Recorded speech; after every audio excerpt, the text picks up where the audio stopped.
हाय। सो हम अक्सर बात करते हैं कि फैमिलीज़ जो हैं वो बिलो पॉवर्टी लाइन जीती है, या अक्सर इंडिया की पॉपुलेशन की जब हम बात करते हैं तो मिडिल क्लास एक बहुत बड़ा सेगमेंट निकल करके आता है। उसकी खास वजह यह है कि कहीं ना कहीं हमें फाइनेंशियल लिटरेसी की इतनी समझ ना स्कूल में दी जाती है, ना कॉलेज में, ना हम खुद से वो से गेन कर पाते हैं।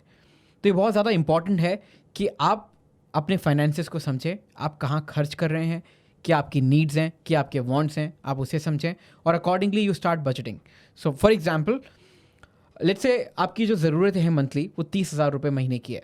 तो सबसे आसान तरीका यह है कि आप उस 30,000 को स्टार्टिंग ऑफ द मंथ एक अलग अकाउंट में ट्रांसफ़र कर लीजिए, जिससे कि आप ये डिसाइड कर पाओगे कि आपको जो रिमेनिंग अमाउंट है उसे कहीं री इन्वेस्ट करना है, उसे आपको किसी या उस पर आपको एक इंटरेस्ट के फॉर्म में किसी तरीके से पैसे को कमाना है। तो जब वो डिकोड कर पाओगे तो जो रिमेनिंग 30,000 है उसके अंदर आप फर्दर एनालिसिस करके ये समझ सकते हो कि उस पैसे का इस्तेमाल कहाँ पर हो रहा है, क्या कहीं कहीं ऐसा फाइनेंशियल लीकेज तो नहीं है जिसे आप कंट्रोल कर सकते हो, या जहाँ पर आप एक्सपेंसेस को कट डाउन कर सकते हो। तो इस वजह से जब आप डिटेल में जाएंगे, आप समझेंगे, तो आप ये समझ पाएंगे कि क्या आपकी नीड्स हैं, क्या आपकी वांट्स हैं, आप क्या खुद पर ओवर बजट स्पेंड कर रहे हैं, जिसकी वजह से शायद आप एक वेल्थ क्रिएट नहीं कर पा रहे। और जैसे ही आप अपने एक्सपेंसेस को अलग करेंगे और जो बचा हुआ पैसा है उससे जब एसेट्स क्रिएशन या किसी तरीके का wealth creation, it could be crypto investment, could be mutual funds, could be share market, to start with, अगर आप करना चाहें तो धीरे धीरे कहीं ना कहीं आपकी एक पैसिव इनकम जो है वो मंथली बढ़ना शुरू हो जाएगी।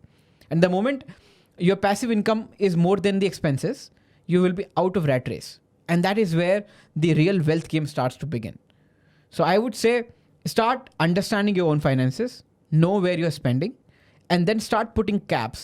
So once you know that, okay, how much to spend and where to spend, I am sure the remaining amount you will be smart enough to invest as per the game you understand. So if you only understand crypto, I would say only invest in crypto.